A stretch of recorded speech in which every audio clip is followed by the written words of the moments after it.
여러분 안녕하세요. 이철입니다. 오늘 여러분들께 전해드릴 이야기는 최근 중국 증시가 급등을 하고 있는 것에 관해서입니다. 중국 증시가 2008년 이후 최고의 한 주를 보내고 있다 라는 보도가 있었습니다. 그리고 사실 주식뿐이 아니죠. 채권 등 금융시장은 물론이고 부동산 시장도 들썩거리고 있죠. 그야말로 이제 중국 시장에 반전이 온 것 같습니다. 그동안 시장이 원했던 것, 중국 정부가 화끈하게 시장에 얼어붙은 마인드에 불을 붙이는 거였죠. 그래서 비관론에 가득 차 있던 사람들에게 이제는 비관할 필요가 없어. 이제 희망찬 앞날이 와 있어 라고 해줄 그럴 재료였던 것 같습니다. 그리고 이번에 중국 정부가 연이어 시장에 내놓은 조치는 그 사람들의 정신이 번쩍 들게 하는 조치, 바로 그것이었던 것 같습니다. 이 중국 정부의 조치를 하나씩 차분하게 검토를 좀 해보죠. 우선 전조가 있었습니다. 9월 23일에 국가발전개혁위원회의 짜오천신 부주임이 중국 정부가 실시했던 2구 환신 정책 제2기를 발표를 했습니다. 그러면서 국채를 전면적으로 발행을 했고 지원 정책도 전면적으로 시작됐다고 했죠. 그리고 재정부의 짜오창성 부국장은 특별 초장기 국채를 발행을 했고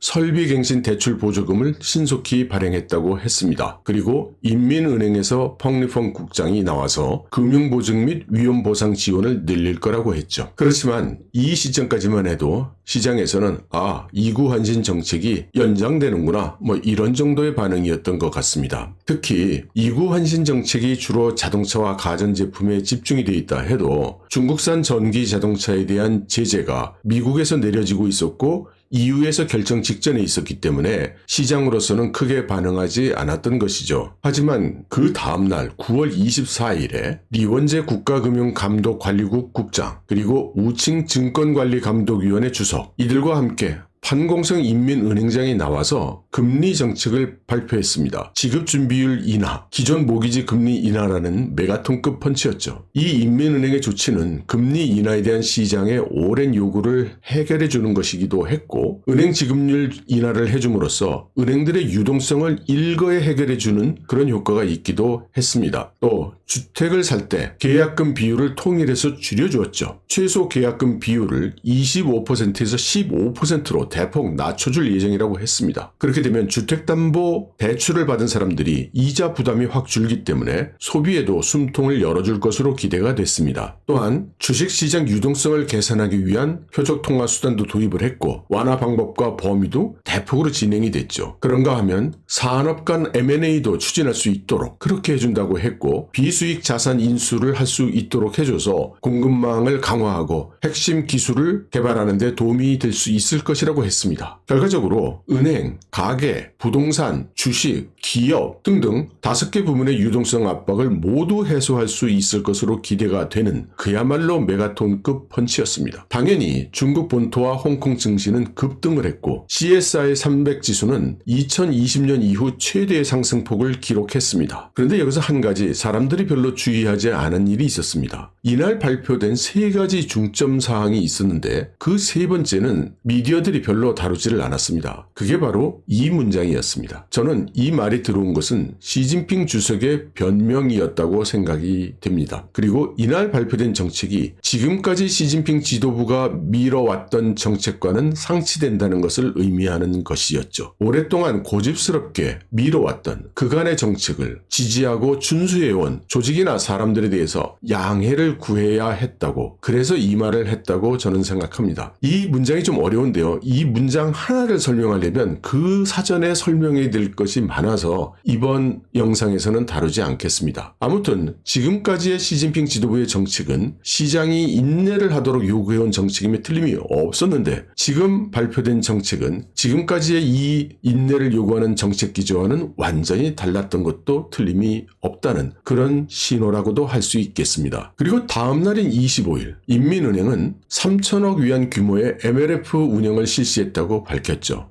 MLF가 뭔지는 저도 자세히 모릅니다. 다만 중국의 이 MLF 중기 유동성 지원 창구라는 이 정책 도구는 인민은행이 중국의 은행권에 중기 유동성을 공급할 때 사용하는 정책 도구라고는 알고 있습니다. 그러니까 인민은행이 금리 정책을 발표한 바로 다음 날 은행에 유동성을 적극적으로 불어넣은 거죠. 이것은 인민은행이 이번에 발표한 정책이 매우 적극적인 것임을 뜻했습니다. 시장은 당연히 환호했죠. 말씀드린 CSI 300 지수가 14.9% 상승을 했고 2008년 이후 최고 실적을 기록했다고 말씀을 드렸죠. 홍콩의 항생 지수도 일주일에 12% 이상 상승을 했습니다. 그래서 역시 2007년 이후 최고의 상승폭을 기록을 했죠. 외국인들도 가만히 있지 않았습니다. 외국인들은 외환 수합을 해서 중국 측에게 달러를 주고 상응하는 위안화를 받았죠. 그리고 이 수합 자체로도 차익을 얻게 되지만 이 받은 위안화를 사용해서 은행 간 협상 가금 예금 증서를 사가지고 1년 만기 채권에 투자를 많이 했다고 합니다. 총 수익률은 6%에 달하기 때문에 미국 국채에 비해서 훨씬 높은 수익률을 아주 간단하게 얻을 수 있었다는 거죠. 여기서 끝나지도 않았습니다. 증권선물위원회가 24일 날 저녁에 또 발표를 했죠. 상장기업 인수합병 및 구조조정 시장 개혁 방안이라는 것을 발표를 했습니다. 그래서 업종 간 인수합병에 대해서 명확히 지원하겠다고 했고 비수익 자산의 인수합병도 허용한다고 했고 사모펀드가 상장기업을 인수합병하거나 구조조정에 참여하는 것도 장려한다고 발표를 했습니다. 그러면서 이번 인수합병 6개 조항이 크로스보더 인수합병에 대한 규제가 대폭 줄어든 것이라고 설명을 했죠. 이러한 일련의 조치 또한 중국의 금융시장에 활기를 불러일으켰습니다. 그런데 9월 25일에는 결이 조금 다른 뉴스가 나왔습니다.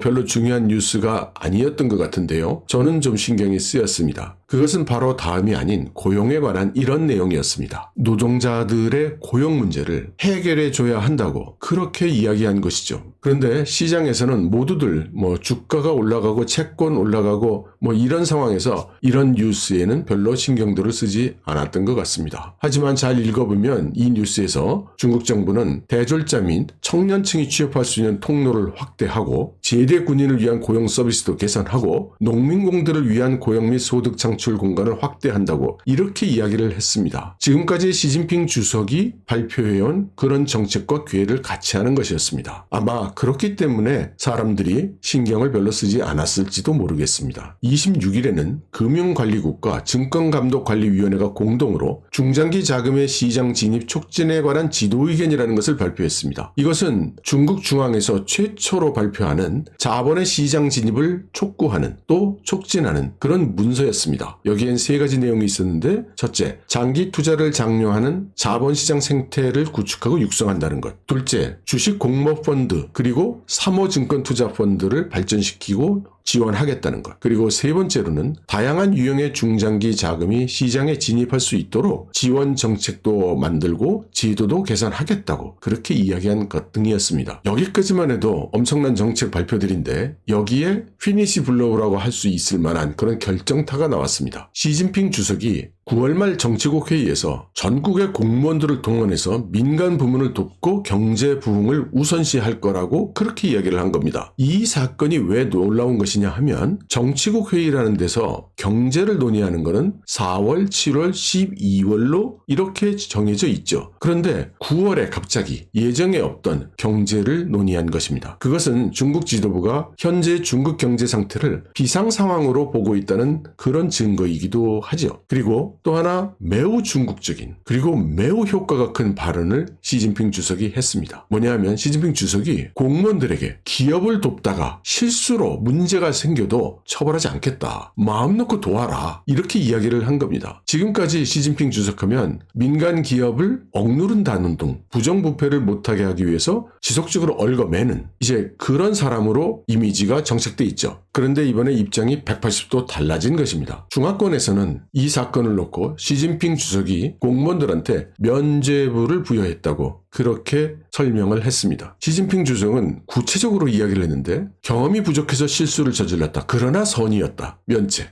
이거 새로운 영역이어서 명확한 규정 같은 게 없다. 이 분야에서 실수를 저질렀다. 면책. 업무를 잘 추진해 나가다가 약간의 부주의를 해서 그렇게 해서 실수가 나왔다? 면책. 이렇게 세 가지 대표적인 면책 케이스도 언급을 했습니다. 그리고 이 정치국 회의에서 부동산 부문의 추가 침체를 방지된다. 그리고 필요한 재정 지출을 보장하기 위해서 부동산 부문을 안정화해야 된다고 명확하게 얘기를 했습니다. 여기에 대해서 줄리앙 에반스 프리처드는 이번 회의가 중국 경제에 문제가 발생했다는 것을 인정하는 동시에 이를 해결하기 위한 정책 요청에 응답을 했다. 이렇게 이야기를 했습니다. 그리고 레리 후 같은 사람은 이런 이례적인 9월 정치국 회의가 나타난 것은 정책 당국이 비상 모드에 있다는 것을 시사한다고 했습니다. 그러면서 이번 주에 발표된 정책들은 예상을 훨씬 뛰어넘는 것들이라고 평가를 했죠. 이제 시장은 더 이상 의심하지 않았습니다. 그래서 CITIC 증권은 아주 분명하고 간단 명료한 말을 내던졌죠. Do it!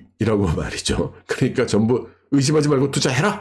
이런 말이었습니다. 시장은 더 이상 의심하지도 않았고, 앞으로 이제 중국 경제가 회복하고 잘 되겠구나, 이런 분위기가 성립이 됐죠. 저와 금융 쪽 일을 협력을 도모하고 있는 한 중국의 금융 전문가는 한국에서 나오고 있는 딜을 몇 개 오퍼를 했는데 참여하는 조건을 한 폭 더 올렸습니다. 사실상 거절한 거라고 봐야 되겠죠. 그 배경이 뭐냐면 서방의 금융회사들이 얼마 전에 매물을 많이 쏟아냈습니다. 아주 좋은 조건으로 말이죠. 그런데 이제 중국 정부가 이렇게 강력한 신호를 보냈으니 지금 나와 있는 딜들이 모두 활성화되는 겁니다. 게다가 중국이나 홍콩의 시니어 금융 전문가들이 최근까지 많이 회사를 떠나야만 했었거든요. 그러니까 남아있는 상대적으로 소수인 금융 전문가들에게 상대적으로 대폭 늘어난 기회가 닥쳐오는 그런 상황이 된 것이죠. 그래서 어지간한 한국 쪽 오퍼에는 귀를 기울이지 않게 된 것 같습니다. 주식시장뿐만 아니라 부동산 시장도 환호를 했죠. 베이징, 상하이, 광저우, 선전 4대 도시가 모두 주택 구매 제한 완화를 발표를 했습니다. 당연히 부동산 개발 업체들의 주가가 급등을 했죠. 홍콩의 항생 부동산 지수가 10% 이상 상승을 했고 중국 쪽의 부동산 지수도 9% 정도 상승을 했습니다. 영국의 로이터는 부채 위기에 처한 부동산 부문을 되살리려는 노력을 중국 정부가 이렇게 가속함에 따라서 전망이 좋아졌다. 중국 부동산 채권 가격이 상승하고 있다. 이렇게 전했습니다. 완커의 27년도 11월 만기 채권 같은 경우 달러 채권입니다. 이틀 사이에 49센트에서 70센트까지 상승을 했습니다. 그럼에도 불구하고 한 헤지펀드의 최고 투자자 제이슨 장 같은 사람은 이 완커의 채권 보유를 늘리고 있다고 했습니다. 하지만 그는 의미심장한 말을 한마디 했죠. 앞으로 시장이 어느 방향으로 갈지에 대한 그 키는 이번 국경절 연휴, 황금 연휴가 끝난 후에 발표가 나올 주택 판매 데이터일 수 있다고 했습니다. 이 뒤의 이야기는 2부에서 전해드리겠습니다.